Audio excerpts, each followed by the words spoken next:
Assalamualaikum everyone. I am Usma Noor. I hope you are fine. Today the topic of our discussion is viral pathogen. आज का हमारा topic है viral pathogen. Last lecture में मैंने आपको bacterial pathogen के बारे में बताया था। सिमिलर ही है, उसमें जो है पॉइंट्स एक दूसरे से मैच करते हैं, लेकिन सिर्फ बेसिक डिफरेंस कहाँ पर आ रहा है, उसके जो है वायरस और बैक्टीरिया में डिफरेंस आ रहा है। तो वायरल पैथोजन देख लेते हैं क्या होते हैं। वायरल पैथोजन क्या है? ऐसे जो है वायरसेस हैं जिनके अंदर एबिलिटी होती है कि वो डिजीज़ कोज करते हैं। तो वायरसेस का देख लेते हैं कि वायरस क्या होते हैं। वायरसेस का कहा जाता है कि ये है इंट्रासेलुलर पैरासाइट्स बोला जाता है। इंट्रासेलुलर पैरासाइट्स इनको इसलिए बोला जाता है क्योंकि ये सिर्फ और सिर्फ अपने होस्ट के अंदर रहकर डिजीज़ कोज करते हैं।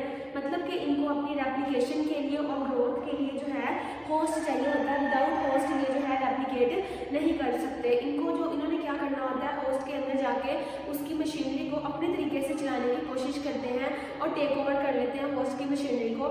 इसीलिए ये क्या है, इंट्रासेलुलर होस्ट है, पैरासाइट्स हैं और ये डिपेंड करते हैं होस्ट पर। Small infectious particle that can only replicate inside the host cell। Host cell कोई भी सेल हो सकता है, ऑर्गन, टिश्यू, ह्यूमन बॉडी, ठीक है, प्लांट, एनिमल, इन सब को हम होस्ट कह सकते हैं। फिर इसके बाद आएंगे इनके प्रॉपर फीचर्स के बारे में कि वायरसेस के अंदर किस तरह का जेनेटिक मटेरियल होता है। तो सबसे पहले इसका है बेसिक स्ट्रक्चर ऑफ वायरस। उसमें है जेनेटिक मटेरियल। तो जेनेटिक मटेरियल में वायरसेस के या तो डीएनए है या तो आरएनए है, ठीक है। आरएनए वायरसेस भी बोला जाता है जिनके अंदर आरएनए जेनेटिक मटेरियल होता है, और डीएनए वायरसेस जिनके अंदर डीएनए मौजूद होता है। सेकंड है प्रोटीन कोट। प्रोटीन कोट हम बोलते हैं आउटर कवरिंग को, ठीक है, जिसने जो है प्रोटेक्ट किया होता है, जिससे जो है वायरस का जेनेटिक मटेरियल वो जो है इनकोड हुआ होता है। उस आउटर कवरिंग के अंदर वायरस का जेनेटिक मटेरियल मौजूद होता है, उसको बोलते हैं प्रोटीन कोट। इसका दूसरा नाम है कैप्सिड। कैप्सिड भी बोलते हैं और प्रोटीन कोट भी बोलते हैं। फिर उसके बाद आ जाता है तो फिर नेक्स्ट है प्रोटीन कोट। प्रोटीन कोट का मैंने बताया कि इसका दूसरा नाम है कैप्सिड, जिसको कैप्सिड भी बोलते हैं। आउटर कवरिंग होती है जो कि जेनेटिक मटेरियल को कवर कर लेती है। फिर उसके बाद है एनवेलप। एनवेलप क्या है? कुछ वायरसेस में, सब वायरसेस में नहीं, कुछ वायरसेस में एनवेलप पाई जाती है। और वो एनवेलप वायरसेस को कहाँ से मिलती है? जब वायरस सेल के अंदर एंटर होता है तो होस्ट के सेल मेम्ब्रेन से जो है लिपिड की एक लेयर उसके जो है इर्द गिर्द आउटर कवरिंग एक्स्ट्रा एक आउटर कवरिंग बना लेती है, जिसको एनवेलप भी बोलते हैं, जिसको हम बोलते हैं एनवेलप। तो इस तरह से कुछ वायरसेस में एनवेलप जिनमें मौजूद हो उनको बोला जाता है एनवेलप्ड वायरसेस, और जिनमें एनवेलप मौजूद ना हो तो वो वायरसेस कहलाते हैं नॉन एनवेलप्ड वायरसेस। ये वायरस का जो है स्ट्रक्चर है। इस स्ट्रक्चर में देखें क्या है। सबसे पहले उसकी जो है डीएनए या तो आरएनए, वायरस के जेनेटिक मटेरियल के तौर पे या तो उसमें डीएनए मौजूद होगा या तो आरएनए मौजूद होगा। उसके बाद आउटर कवरिंग, इसको हेड भी बोलते हैं, जो कि प्रोटीन कोट है, और इसको बोलते हैं हम कैप्सिड। और अगर तो उसमें एनवेलप प्रेजेंट हो तो वो एनवेलप्ड वायरसेस है, अदरवाइज नॉन एनवेलप्ड वायरसेस है। इस पोर्शन को, ये जो पोर्शन आपको नजर आ रहा है, इतना पोर्शन, इसको आप नेक भी बोलते हैं। और लास्ट वाला पोर्शन कहलाता है हमारा टेल फाइबर्स। ये जो टेल फाइबर्स हैं, इन्हीं टेल फाइबर्स की मदद से वायरस क्या करता है, किसी भी सेल के सरफेस के साथ जाके अटैच होता है। फिर नेक्स्ट है क्लासिफिकेशन ऑफ वायरसेस। जिस तरह हमने लास्ट वाले लेक्चर में क्लासिफिकेशन ऑफ बैक्टीरिया पढ़ा था कि बैक्टीरिया को हमने क्लासीफाई किया है, उसी तरह है क्लासिफिकेशन ऑफ वायरसेस के वायरस को हमने क्लासीफाई किया है दो बेस पर। एक on the basis of type of genetic material, उसके जेनेटिक मटेरियल के टाइप पर, और दूसरा है on the basis of type of host की बेस पर। तो जेनेटिक मटेरियल का हमें पता लग गया कि जो जेनेटिक मटेरियल है या तो वो डीएनए होगा और आरएनए की बेस पर, ठीक है। और फिर उसके बाद है टाइप ऑफ होस्ट की बेस पर। और टाइप ऑफ होस्ट में क्या है, इसमें ये है कि वायरस क्या करेगा कि कुछ स्पेसिफिक टाइप के सेल्स को इन्फेक्ट करेगा। जैसे एनिमल वायरसेस है तो एनिमल वायरसेस का होस्ट क्या होंगे, एनिमल होंगे। प्लांट वायरसेस हैं तो प्लांट वायरसेस के होस्ट क्या होंगे, प्लांट होंगे। और इसमें आपको एक और एग्जांपल दी है बैक्टीरियोफेज की। बैक्टीरियोफेज क्या है, ये ऐसे वायरसेस हैं जो कि बैक्टीरिया को इन्फेक्ट करते हैं। तो ऐसे वायरसेस जो आपके बैक्टीरिया को इन्फेक्ट करें बैक्टीरियोफेज। नेक्स्ट है वायरल रेप्लिकेशन साइकिल।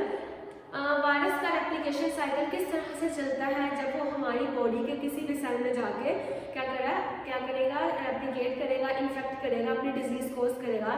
तो सबसे पहले ज़रूरी है अटैचमेंट। जब भी इस वायरस ने किसी भी सेल के साथ जाके अटैच होना होता है, डिजीज कोज करनी होती है, तो सबसे पहले वो करता है अटैचमेंट। फिर उसके बाद replication, assembly and release.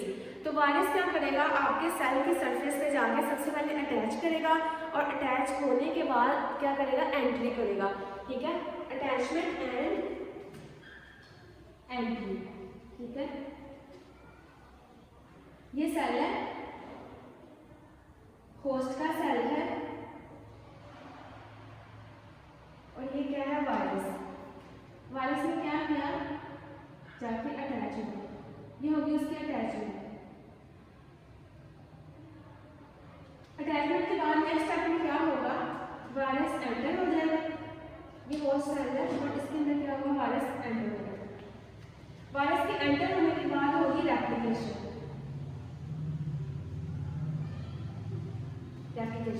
Replication में वायरस अपनी जो है कॉपीज बनाएगा, रेप्लिकेट करेगा। होस्ट की मशीनरी के ऊपर जाके उसका पूरा का पूरा कंट्रोल, होस्ट की मशीनरी का पूरा कंट्रोल अपने तरीके से ले लेगा। ठीक है, और उसको चलाने की कोशिश करेगा और एट द एंड अपनी जो है वो प्रोटीन्स बनाएगा, अपनी ही वायरल कॉपीज बनाएगा। और नेक्स्ट स्टेप में ये जो प्रोटीन और उसका वायरल जेनेटिक मटीरियल इसके इर्द गिर्द भी ऑर्डर कोडिंग आ जाएगी।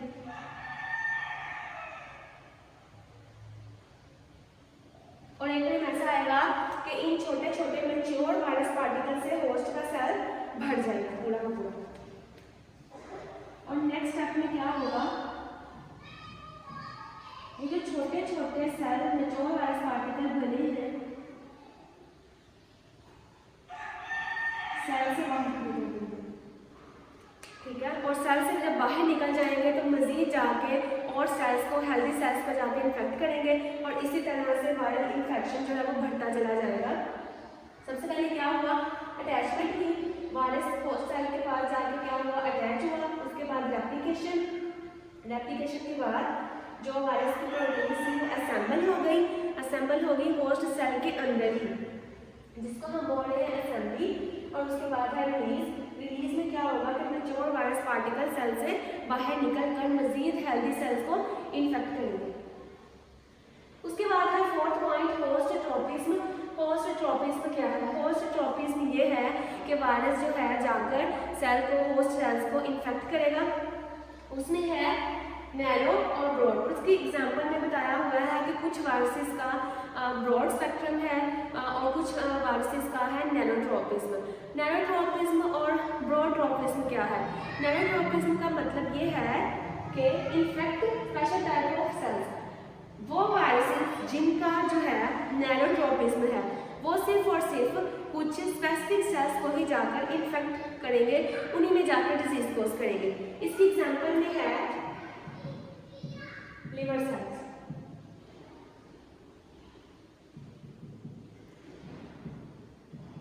तो जो हेपाटाइटिस वायरस है वो क्या करेंगे, आपके लिवर सेल्स को जाके इन्फेक्ट करेंगे और जो है डिजीज कोज करेंगे।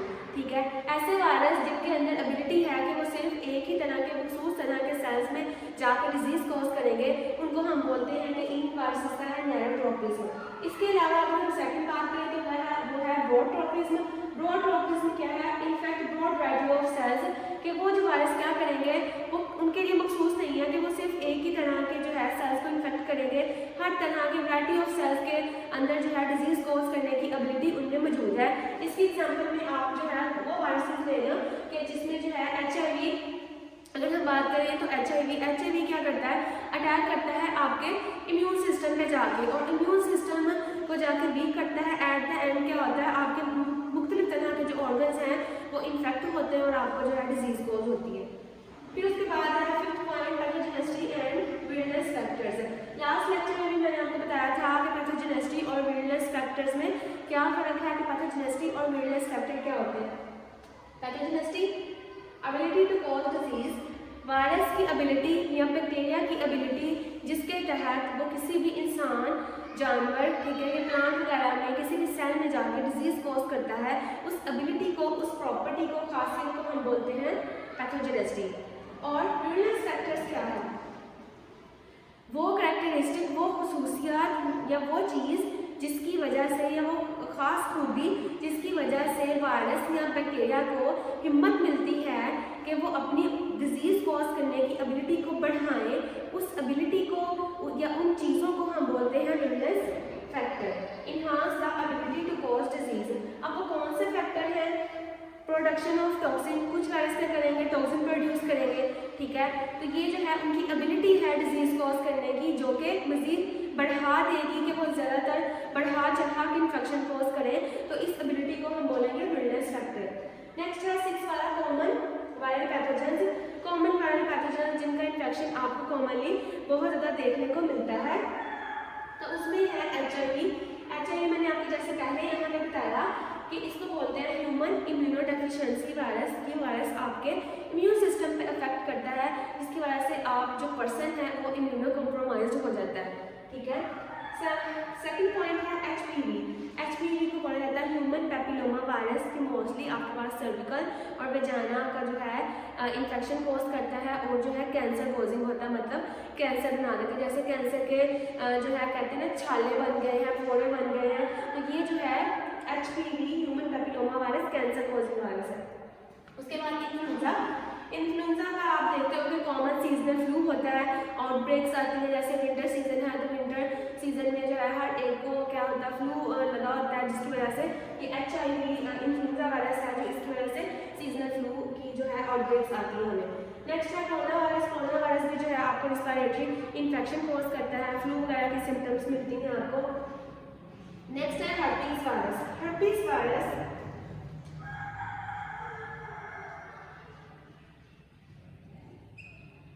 पूरी की पूरी फैमिली है, वायरस की पूरी फैमिली है, और इसके अंदर मुख्य तरह के जो है आपके पास वायरसेस आपको देखने को मिलते हैं। Varicella zoster virus, Epstein Barr virus, इस तरह के वायरस जो है इसके अंदर पाए जाते हैं, और ये क्या करते हैं इस फैमिली के अंदर HPV, ये जो आपके पास हर्पीज वायरस है, ये पूरी की पूरी फैमिली है, और इसके अंदर varicella zoster virus, Epstein Barr virus, ये वायरस क्या करते हैं आपके पास जो मुख्तलिफ तरह के आपके पास क्या होते हैं कि आपकी स्किन पर या ऑर्गन्स के अंदर बड़े बड़े ब्लिस्टर्स और कार्बंकल्स वगैरह बन जाते हैं, छाले बन जाते हैं, तो ये हर्पीज वायरस की वजह से है। नेक्स्ट पॉइंट है ट्रांसमिशन। ट्रांसमिशन किस तरह से होती है एक पर्सन से दूसरे पर्सन तक, तो उसमें है डायरेक्ट कॉन्टैक्ट और वेक्टर बोर्न। जो डायरेक्ट कॉन्टैक्ट है एक पर्सन से दूसरे person through respiratory droplet, coughing, sneezing के जरिए, या किसी कंटामिनेटेड जगह पर क्या हुआ कि हाथ रख दिया जिसकी वजह से वो इन्फेक्शन एक पर्सन से दूसरे पर्सन ट्रांसमिट हो गया। फिर उसके बाद है वेक्टर बोर्न। वेक्टर बोर्न होता है आपके इंसेक्ट्स के जरिए।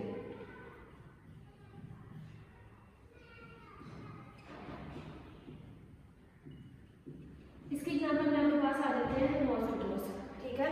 मॉस्किटोज या इंसेक्ट्स बाइट के जरिए, इंसेक्ट्स या मॉस्किटो ने एक पर्सन, इन्फेक्टेड पर्सन को जो है बाइट की, और फिर क्या हुआ कि उसी मॉस्किटो ने किसी हेल्दी पर्सन को जाकर बाइट की। इस तरह से क्या हुआ कि वो जो ब्लड की ट्रांसमिशन एक पर्सन से दूसरे पर्सन तक होगी, और इस तरह से इन्फेक्शन जो है वो इंसेक्ट्स के जरिए ट्रांसमिट हो गया एक पर्सन से दूसरे पर्सन तक। फिर जो नेक्स्ट पॉइंट है 8 वाला, वो है prevention and treatment. Prevention and treatment में वायरल पैथोजेंस के लिए वैक्सीनेशन। वैक्सीनेशन लगवा के आप अपनी बॉडी को इम्यून कर सकते हैं। लास्ट वाला है एंटीवायरल मेडिकेशन। एंटीवायरल मेडिकेशन में क्या होता है कि डिफरेंट वायरसेस के अकॉर्डिंग डॉक्टर आपको डिफरेंट एंटीवायरल मेडिसिन जो है वो प्रिस्क्राइब करते हैं। 9 पॉइंट है emerging and re emerging pathogens. Emerging pathogens ऐसे पैथोजेंस जो कि न्यूली आइडेंटिफाइड है, मतलब कि न्यूली जो है वो अपीयर हुए हैं, और री एमर्जिंग वायरल पैथोजेंस में जो पहले जो है मौजूद थे लेकिन अब उनके द्वारा से आउटब्रेक्स आए हैं। लास्ट वाला है host immune response.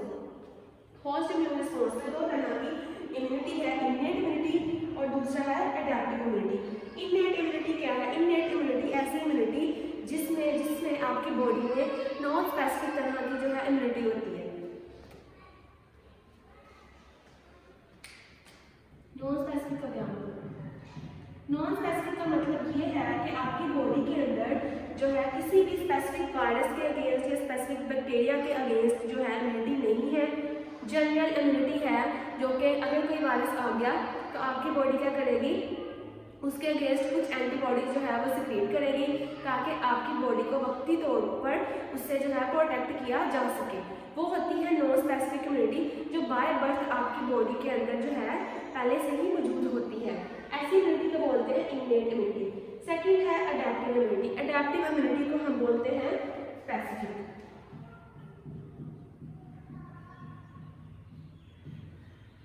Specific immunity का क्या मतलब है? स्पेसिफिक इम्यूनिटी में आपकी बॉडी के अंदर स्पेसिफिक तरह की इम्यूनिटी होती है जो कि उस वायरस और बैक्टीरिया के, स्पेसिफिक वायरस और बैक्टीरिया के अगेंस्ट स्पेसिफिक तरह की इम्यूनिटी, स्पेसिफिक तरह की एंटीबॉडीज बनाता है। आपका इम्यून सिस्टम किसी भी वायरस के अगेंस्ट जो स्पेसिफिक वायरस है, जैसे अगर हम एग्जाम्पल ले एक यहाँ पे मौजूद HIV या कोरोना वायरस जब आया तो जो है पहले से वैक्सीन मौजूद नहीं थी, क्योंकि जो है माहौल में प्रेजेंट नहीं था, तो हमारी बॉडी उससे इम्यून नहीं थी। हमारी बॉडी में जनरल नॉन स्पेसिफिक एंटीबॉडीज थी, जिसने क्या हुआ, वक्ती तौर पर जो उसने इम्यूनिटी दी, बॉडी को प्रोटेक्ट किया, लेकिन जो है ज़्यादा देर तक हमारा इम्यून सिस्टम उसे प्रोटेक्ट नहीं कर पाया और एट द एंड जो है काफ़ी ज़्यादा हमें डेथ रेट देखने को मिला।